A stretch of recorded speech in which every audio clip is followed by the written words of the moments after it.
we have a founder of another great no-code tool today with us called Softr.io, Mariam Hakobyan. Hey, Mariam, what's up? Hey, I'm just hiding behind the blank screen. Yeah, Hey, thanks a lot for the invite. Great to be here. yeah, Yeah, thank you. Doing well. And how about you? yeah. I'm very good. Thank you. It's great to having you. It was absolutely an amazing experience talking to you on a bigger Zero Code conference earlier, and I mean a few months ago. Man, time flies so fast with this whole quarantine and stuff. So, and it's great to have you back. I mean, it's a great opportunity to have Thank an you. actually a way to talk to you directly and ask more questions about your tool, about your journey. I mean, there's definitely a lot of people wondering about your learnings and um, your success and your story, because you're definitely an outstanding example out there in no code community. You are an engineer turned entrepreneur, which a lot of us are, but definitely not everyone is. So people are wondering about how that experience went. You're a mother of two and lover of all things technology. I mean, that is a big challenge for me. I'm also a father of two, and it's not an easy multitask, It's not people. an So easy. so Exactly. we definitely enjoy hearing more about this. And Mariam is building Softr.io, the easiest no-code platform to build websites and web apps on Airtable, with a mission to make software building more accessible and inclusive. And lately, Softr has actually secured a very nice funding round. So that you're definitely on the roll, Mariam. So what are you up to these days? What is Softr up to these days? So and what was your biggest learning on the way of getting here? And what's on your mind? Yeah, of course. Thanks a lot for the invite again, and happy to share a bit about my background and the story. Yeah, I hope that some people might identify themselves also seeing a similar story in a similar also background. Well, my and my co-founder's background, both of us are coming from product and tech, and we have basically ourselves have been building software products for about decade, for more than a decade, each of us. And then also for the past half decade, we have been leading product and tech teams and basically having hundreds of engineers. And honestly, no code, like getting into no code was really funny, because as you can imagine, being an engineer, I never bothered looking for no code tools, because if I wanted to build something, I would just code it. So the Yeah, way to get into really no code was just out of frustration. So the way it happened was we just kept repeating building the same things over and over in every other company we joined, myself and my co-founder. Things like authentication, payment systems, etc. And you can't imagine every company is hiring like an entire team to just do that, and they spent months of just reworking and adjusting all of those, and it just didn't make sense, because also on the other hand, you have we just saw so much scarcity of engineering talent, because everyone is not going to become engineer. I think at this point everyone probably believes that, and we thought, why not have a platform where all of these repetitive components are offered as building blocks, and then on top of that, companies or individuals build only what's unique to their business. So that's how really we started working on Softr. At the time when I actually, at some point, I left my corporate job. It was just too slow moving and super boring. And I kind of decided to start Softr together with my co-founder. But then basically when we started doing lots of research and talking to different people, we realized no code is kind of becoming a thing, and there is a no code as it stands, like the word itself, and started exploring what kind of platforms are out there. And really the biggest gap we noticed in the market, we started using some of the other tools, etc., talked to lots of customers, and the biggest gap that we saw in the market was really most of the tools were either too simplistic or basic, so you could build really basic websites. And then some other, like the other portion, were really powerful, like Webflow and Bubble. I know you are a fan of Bubble, which is, they're really powerful and great platform, but they are also very difficult and technical and complex as well, right?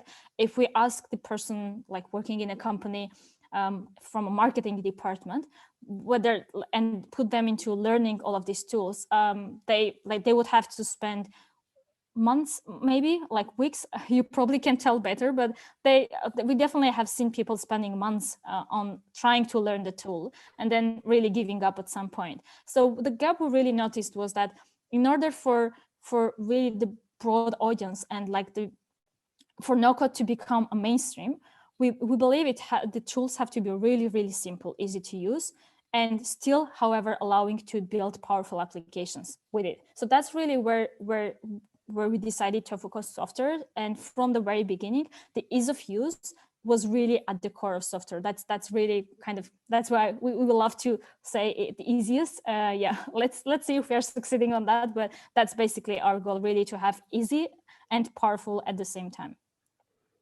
Yeah, amazing. Definitely. I mean, there's a trade-off between the potential and the learning curve always, and it's important Of to find course, the yeah. balance. Definitely, there are tools out there which allow you to do amazing things, but if they take forever to learn, that's definitely a no-go for a lot of people. Although some people actually find it strangely, interesting as well. So yeah, definitely it's great to hear the story of you actually facing those frustrations, because in terms of no code world versus I mean, there shouldn't be even any averses here, but in comparison to the developer world, there's always this strange virtual competition going on. Okay, this is better than this and this is better than that. But although, I mean, this is such a false dichotomy here, because there's really absolutely no need for people to compete against each other, because as you said, developers hate creating logins, and they're tired of forgot your password Absolutely. flows. If you ask And every other developer who is a bit like really strong developers, they are like lazy. They don't like yeah, writing the same things yeah, over and over. yeah, They usually like exactly. automating, and like most of them are just like tired of that. They would rather automate. And also even in the code space, most of the things are already so much automate. There's so many automations running. There's so much abstractions just to kind of take all of that away from an engineer. So yeah, so I think that's definitely a part that engineers would be happy about. However, even though there are some other aspects that engineers don't like, and the reason they don't like no-code tools and they rather wouldn't use, but I think that's a different topic rather. Yeah, I mean, but absolutely, there are some things to like and there are some things to not like about, as pretty much about everything in this world. But the fact that it actually that is a tool that can make their life easier is a no-brainer. But for whatever reason, this actually starts to become the biggest, um, you know, uh, argument out there in the internet of versus what's better, code and no code. This is not a competition, people. This is actually No, the not at best all. partnership, yeah, that ever existed. So yeah, I'm glad you're sharing Exactly. that And mindset. especially I think no code is really like the best, probably best not for engineers, not for developers, but rather all of the other like people except engineers, right? Because there is much bigger audience than engineers who have ideas, Yeah, whether it's can take care people of just things. building starting businesses or people within organizations. None of the other departments ever get to the point where whatever they need to be built, engineering team can build, because usually engineering and product teams are so busy with the core product, they never Mhm.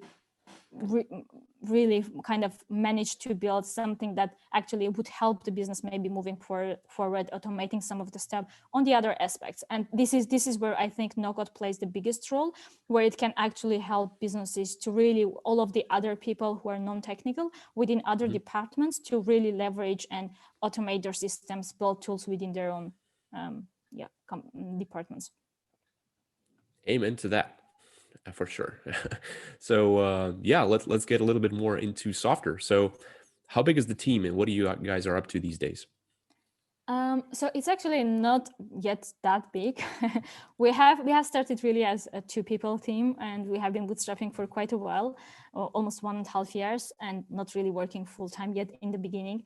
And right now we are about 7-8 people and hiring at the moment. So if there are people interested in product and design and content, all of that, we have jobs on our website. Feel free to reach out. So definitely looking for people who are especially passionate about the no-code space and have the right experience and background as well.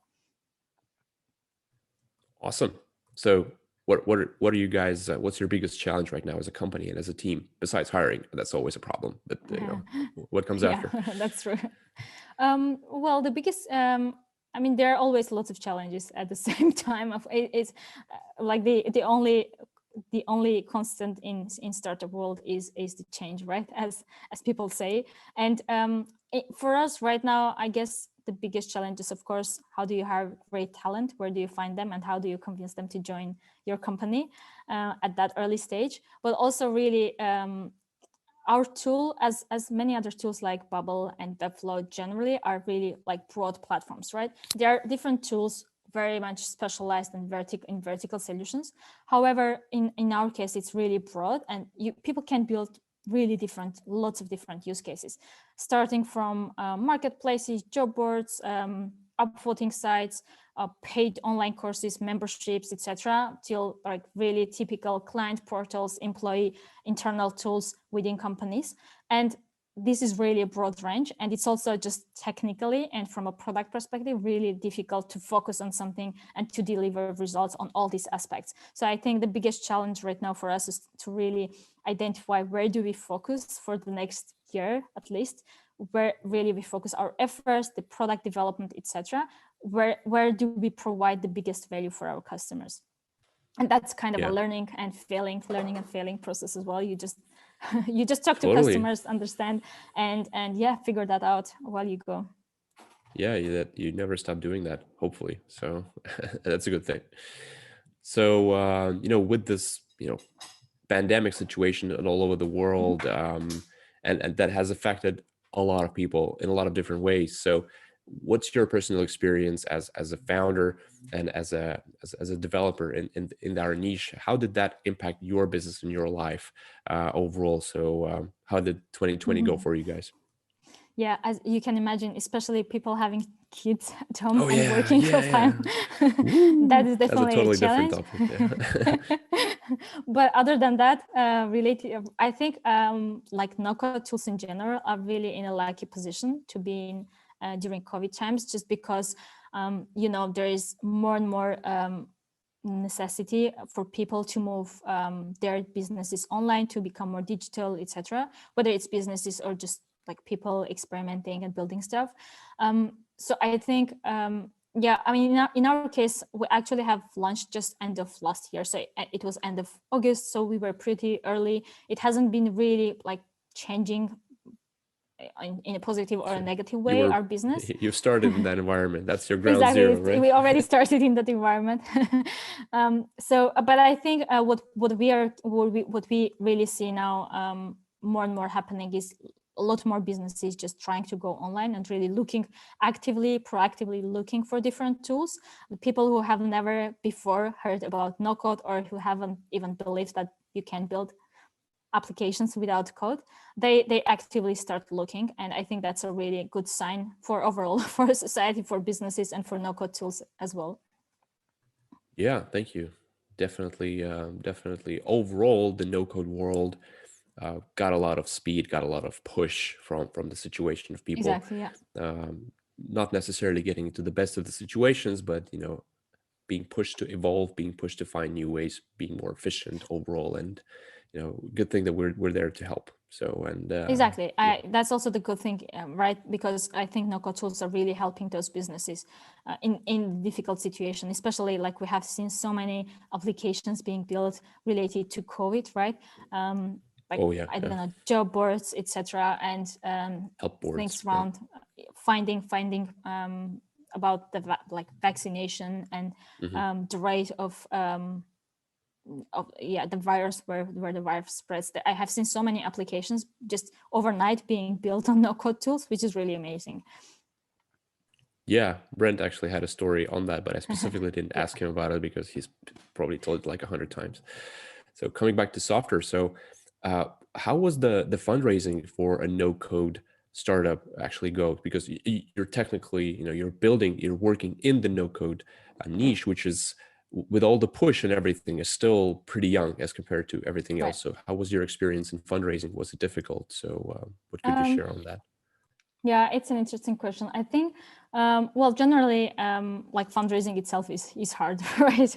You have to convince other people to believe in your mission, um, especially for no code. I think no code is the last 1-2 years have really been positive for no code because there has been so much going on, so much awareness being raised within different groups of people. I think it's getting momentum. But I would say it's still so early, right? Like lots of people, if you ask them, they don't even know what no code is. They don't even know or won't believe you that you can build web apps without engineers. So I think it depends on which areas of, in Europe, that's very common. I see that happening Yep, very, very often. totally. And yeah, I think well, I wouldn't say it was really too difficult, but the biggest challenge what I have noticed during fundraising is that, you know, there are these established low-code companies like Encore, Mendix, who have also been really like have gotten great valuations and really great customers in the last 10 years, but they are really targeting enterprises, right? The challenge for these new no-code applications, especially the modern ones, they really empower creators, makers, and like anyone within organization, really bottom up, really helping them to use tools and to create their own tech solutions. I think this is a bit still challenging because it's really difficult. So people sometimes associate the no-code tools with MVP building. That's again coming back to how powerful the tools can be, how customizable, etc., what you can build with it. I think seeing more and more use cases and more companies being built using no-code tools, I think that really helps people and to kind of get trust and generally about the whole entire space and the movement. And I just think it's a matter of time. Over time, we're going to see more and more companies. I think there was an interesting someone saying that there is going to be in 10 years or even earlier, there's going to be the first IPO based on a no-code tool, which is built on a no-code Earlier, tool, which is completely I'm possible, yeah, right? And we totally, just need totally. examples and role models, companies as role models who have done that, and then it will be easier for people to believe and really to trust you as a company that it actually makes sense. Absolutely. Thank you for that. Yeah, 10 years is a stretch. I'm actually counting on Yeah, I something think happening earlier this for year sure. or the next one for something like that to happen. It may be a company that will be partially on no code or fully Mhm. on no code. But yeah, I can totally see that possible. And we're actively working on that too. Maybe not for the IPO in the first year, but you know, who knows? Yeah, and by the way, speaking of funding in the no code world, I mean, Webflow recently got a crazy funding round. I mean, and one after the other. And so that Yeah, was definitely a very good benchmark for all people looking to the space, interested in that, and figuring out how perspective it is. It's, you know, definitely there's a lot of people who put a lot of money on that being the next big thing. So definitely, exactly. It's yeah, definitely has become a hypothesis for VCs for sure. yeah, There are even yeah, some VCs who have just no code as an hypothesis. So I think yeah, it's on a good journey. But and also some examples coming up. I think we have seen so many investments in the no code tools in the last months, right, or even a year, yeah, just overall. hmm, That I think the future is really going to be bright yeah, for absolutely, for yeah. Let's go help some people, right?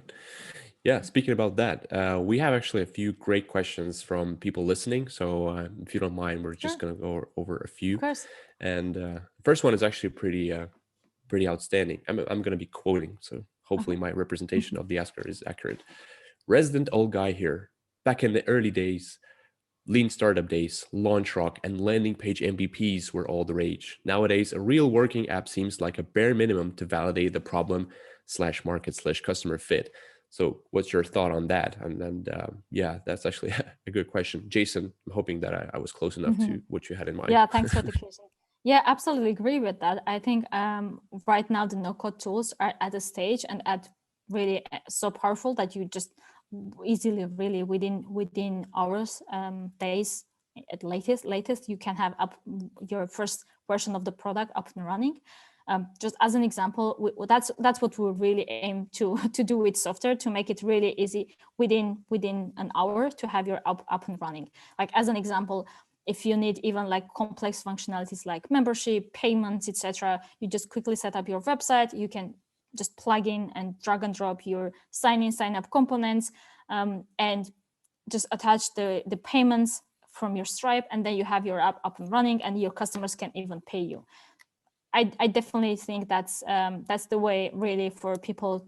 Like, I have seen also many examples and people building on Softr and just validating ideas and really quickly getting traction. And then of course, I think the challenge is for those people to continue building on no-code tools. But I think that's also a matter of time, that they actually wouldn't have to leave and go to another platform or hire engineers, because the tools are just becoming more and more powerful.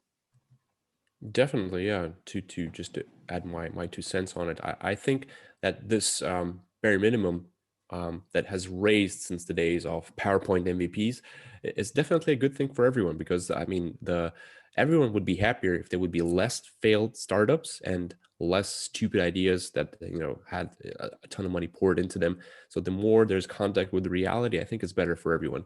Yeah, it probably will require a little more effort from the founders to get the systems going, but as I think Jason Calacanis said it in one of his interviews, if you can't get a business validated using the amazingly available tools in front of you, that can get the basic idea validated, show some traction, and show people are really interested, then maybe you should rethink the whole idea about investing millions into that and seeing if that will work. So I actually I'm very much welcome that trend of people looking for more than just an idea in order to get going with something, including investments. So that's a good thing. Yeah, for me exactly. too.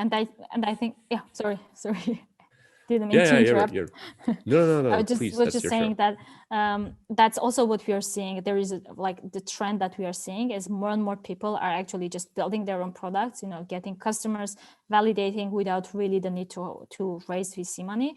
And I think that's a great trend. And it's just gonna change the landscape of investment overall, because there is so many other options of also fundraising as it stands, also VC money, etc.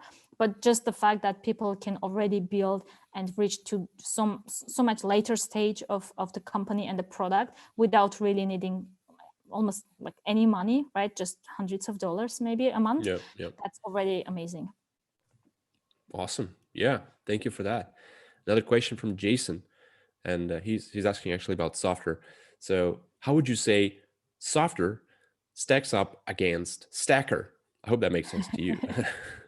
It does. Yeah, it's a good question. We actually plan to maybe create a page which actually explains the differences, because there are some key differences. I think Stacker is doing really great job on helping businesses build internal tooling. And most of those tools are used for backend purposes. And the way Softr approach, like the way Softr really allows building people are really customizable websites, web applications, and it's really, really powerful on the front end side, but also now reaching to kind of similar level of power on the back end. So really one idea we had from the very beginning is that anyone should be able to build their own custom applications. They don't have to be restrained with what they want to build.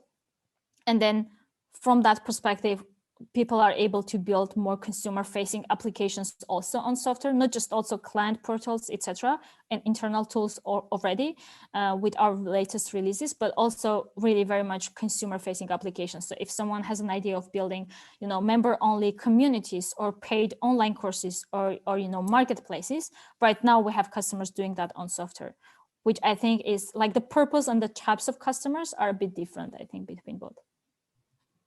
Yeah, thank you. I mean, that's good enough for me. Jason, I hope that answered your question. We have another question. I'm guessing that that's more of an opinion that people are wondering of what you being in the no-code niche are thinking about this. So the question is, for resources like directories, trackers, built-in no-code, how do you get these to be paid? Example is hard to get job seekers to pay for job searching or companies to pay for listing given the market. What's your take on that? I'm assuming, so the question is related to paying us or actually end users paying the people who have built the app? Yeah, my take is that how do you monetize an application like a directory or tracker built without code? Well, I think there are so many directories that actually are being monetized right now. And the reason being, I think people like similarly like newsletters are being monetized. I think it just is a matter of how much valuable content is out there and how much people really need that content.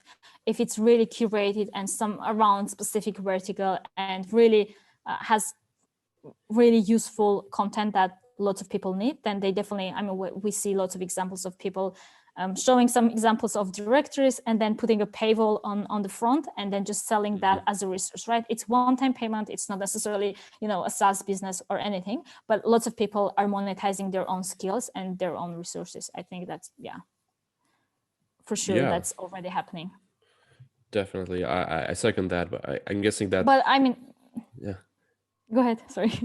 Yeah, I was just saying that I think the best advice that one can give here is give value and don't be afraid to ask money for Exactly. it. Exactly. So Yeah, but I also wanted to add that it's actually not just directories that people can build on Softr. So that was how we started. That's right. People could build listings and directories from Airtable, and actually our website has to be updated. Now there is much more. And if you are subscribed to our mailing list, you would see the latest updates, which now allow building really powerful applications which have sign-in, sign-up functionality, payments with checkout pages, and really like filtering, lots of filtering options. So as an example, you could build a client portal where different people with different roles log in and they see different information with their information which belongs to them or something for their own department, and they can really work with this information in a different way, in different ways. And also coming soon is they can also edit, update information from the application. So it's really a full suite application, not just really directories. yeah, totally. I mean, there's a lot of examples like that, and I think Softr is as good as it gets to try and build a thing of value that you're most welcome to monetize. But as we mentioned in the first part of our conference, when you actually get the product built and it's working exactly as you want it to, this is where the fun part actually begins. Now you actually get to find out what the people actually want, and you know, whether they're not they're ready to pay for it, regardless of how good you think your project is. So yeah, good luck. Good luck. Yeah, figuring that out. But it's definitely a journey, not a destination. All right. The next question coming from Suzanne, and it's about fundraising, but you know, with a bit of a twist. So Suzanne is asking that she's seeing more investment in no-code platforms like Softr, but very little investment in businesses and virtually no investment in businesses built using no code. So how do you think can no code businesses support their customers who are fundraising? And she's saying that as a founder with a platform in Bubble, who has had a lot of pushback for not using proprietary software. And I can, you know, definitely confirm that this can be a problem. Yeah, we have got the same question from investors as well. How do you, lots of investors have been skeptical around how can a company rely on a no-code tool for their entire like core tech? I think it's again matter of time. It's going to change, but I do see also quite lots of investors who are actually, you know, in the end, what investors care about is not the tech behind, but it's you know, the traction. Whether you have a real business, right? Whether you have traction, whether you have really customers wanting and providing value to customers. So I think the way to go about it would be to really build a platform and show good traction and show that you have customers actually using it. And then the other question, how is the no-code tool reliable, etc., how long you can rely on it? I think that's a second question. And then that can already be something that you rely on like long term, depending on a platform. You need to identify for yourself whether it makes sense for you from security performance perspectives to stay on that platform. As long as the platform itself, the no-code tool, supports that, then definitely that should be like also possible to explain and to really kind of position in a way that it's working, and let's just worry about if it's gonna not scale or not perform at some point when it actually doesn't, right? But at the very beginning, I don't think that's really the key kind of challenge to start with. Yeah, I agree. I wouldn't say that should not be a breaking point for any person to decide whether or not to invest in your idea, whether or not it's built on no code. Yeah. Especially at the early stage, that definitely is not a key element of it. I know about a lot of companies that got their funding, got into Y Combinator, got even further stages using no code tools. Yes, unfortunately, at the moment, there's not we don't have 100 or 1,000 We of just don't examples have like many that. role models. Yeah, exactly, and that's what Mariam has mentioned also in the beginning. We just need to wait a little bit more, or actually become those role models ourselves, and Exactly. actually build something that people would be ready to pay for. So, and you're very much welcome to do that with tools like Softr or Bubble, whatever is the weapon of your choice here. So, definitely. All right. Mariam, thank you so much for helping us to answer these questions. We're actually a few minutes late and we still have a few more questions to go over with, but we'll probably not be holding you much further. So tell people more about how they can reach out to you and maybe ask something else about either your journey, your experience as a mom and a founder, or the software itself. How can people talk Of to you? course, always there for help. And if there are any other questions, people can just reach out to me on Twitter, LinkedIn, whatever works for them, and happy to help out and answer any of those questions. And thanks so much for the invite. It was great to chat and really be here. Thank you, Mariam. I'm going to reach out and talk more about children in the startup world, especially in the For sure. world. I think that's an interesting topic to continue the conversation on. Absolutely. Thank you, Mariam. We appreciate you You being too. here. Thank Thank you you. for sharing your journey. And yeah, it was great talking to you, and hopefully talk to you very soon. Yeah, for sure. Bye-bye. Yeah.